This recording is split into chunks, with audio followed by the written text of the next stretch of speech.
Hello everyone! Today we're doing Tales from Africa by K.P. Kojo, starting with the tale of the Jackal and the Lion.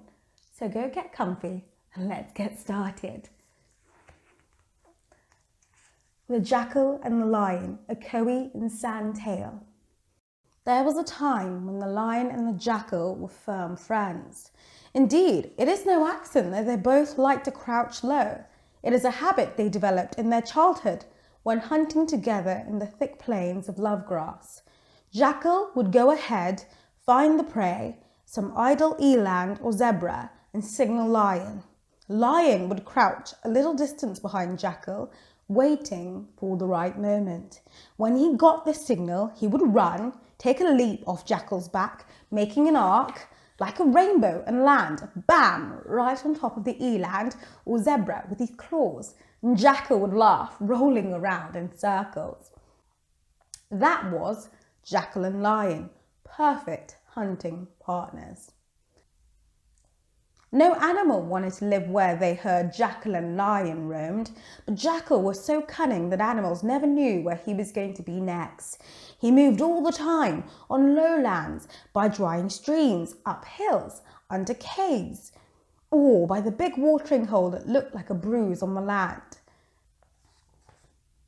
There was even said to be a mountain where he stayed sometimes, and wherever Jackal was, chances are you would find Lion too. And when they were together, there was hunting, there was laughter. They were perfect hunting partners. But any animal will tell you that the days of the Jackal and the Lion's friendship were the worst in our kingdom. They hunted so much that Jackal's back turned black from the bruises left by Lion, using him as a springboard to pounce on prey. Lion and his family grew big and strong, their coats glistening and streaked with gold. Jackal, on the other hand, didn't look strong or healthy. In fact, the whole Jackal community looked lean and hungry. Their teeth were permanently bared, just waiting for more food from Jackal's hunting. But each time Jackal returned, he only had entrails for them. It's true, Jackal and Lion were a great hunting team, but Lion was lousy at sharing. He had been like that since they were school cubs, but Jackal was only little then, so it didn't matter. Even when Jackal's older brother told him to be careful, he took no notice. If Lion didn't share the guinea fowl they had caught together, Jackal's mother was at home to give him a piece of her zebra. However, she always warned him, Jackal, friends who won't share are not real friends. Watch your back, my son. Jackal loved hunting with Lion, so then he had simply laughed. But now he was fully grown and he had to hunt for everyone. The whole community could see how much Lion had cheated him. They were not happy. You can't let us all starve because your friend does not know how to share, they said. Put an end to it or find somewhere else to live. Even Jackal's wife said the same, and for once, Jackal, who was very much a laughing jackal, was upset. One sundown, when the bush was quiet, Jackal spoke to Lion about the unfair nature of their sharing. Lion dwarfed and slapped Jackal's back. Look, my friend, what we have is perfect. You are lean and slight. You slide in the grasses beautifully, and you signal me. I am big, heavy, and very strong. Lion rose on his hind legs and roared, waving his body in the air, startling Jackal, who cowered under his friend's shadow. One swipe from my claw and the prey is dead. That is the real hard work. It is only fair that I keep the lion's share. The entrails are just right for you, keeping you in the best shape for your job, and the sweet flesh keeps me strong so I can do mine. Jackal drew a wobbly line in the red sand with his paw. But entrails aren't as good for you as the sweet flesh and flat. Exactly, said Lion. They're no good for me. I mean, they're no good for me either, Lion. Lion turned to face Jackal with an air-splitting roar. Are you calling me a liar? No. Are you saying I'm stupid? Jackal looked down, shading his eye from the last burn of the orange sun. No, my friend, he said, as he slowly gathered the entrails from their hunt and went back to his community.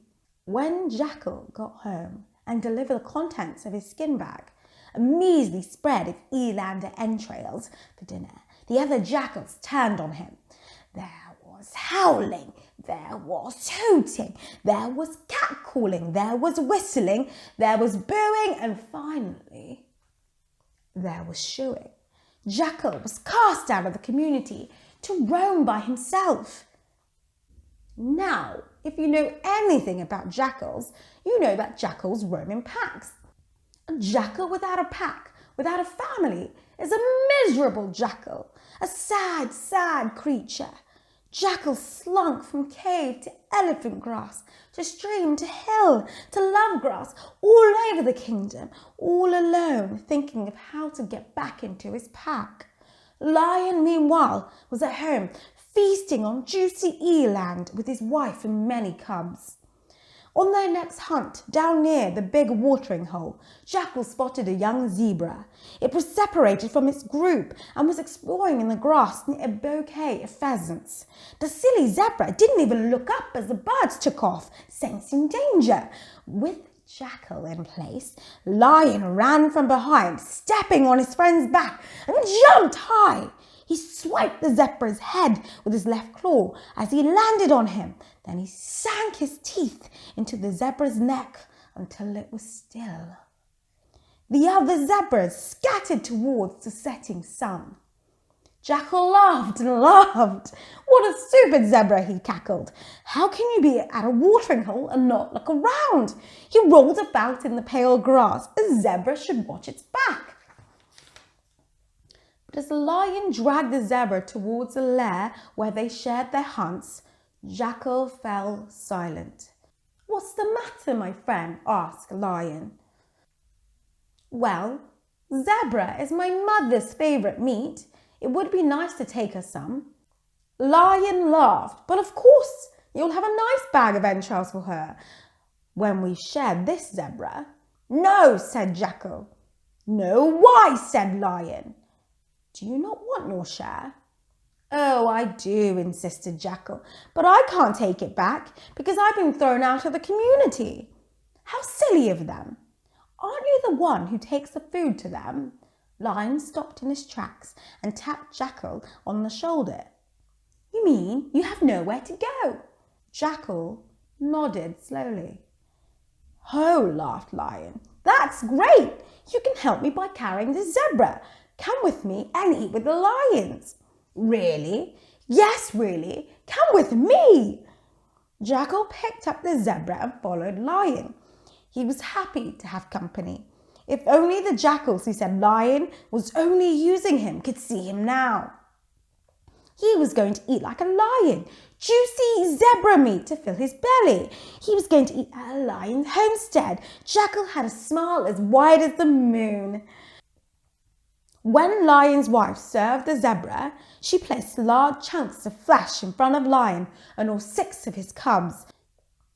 Jackal's mouth watered as she came to him.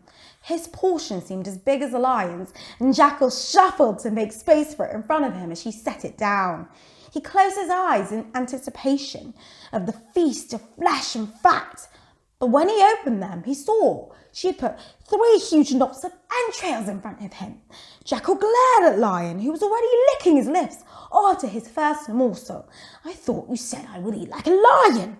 Lion growled. Don't interrupt me while I'm eating. You're sitting with lions, aren't you? But, oh, roared Lion. Don't try my patience. I told you before. Flesh and fat are not good for jackals. Entrails are what you like, and they are good for you. Jackal shut his mouth. He realised his mother had been right all along. Lion will never be good at sharing. First, he, Jackal, found the prey. Then Lion jumped off his back to make the kill, and it was he who even carried the zebra home for Lion today. But still his friend would not share. Now Lion was telling him what jackals like to eat. How cheeky. Does a lion know what a jackal's stomach feels like? Has a lion spent a day in jackal's skin?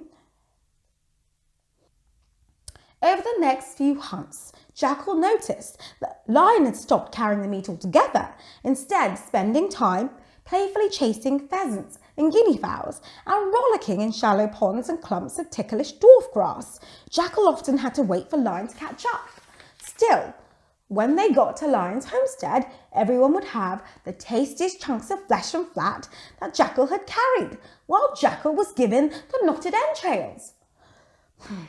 He always ate in silence, wishing for a day when he would be able to teach Lion a lesson. Well, that brings us to the end of part 1. I hope you've enjoyed the story so far and see you soon. Bye for now.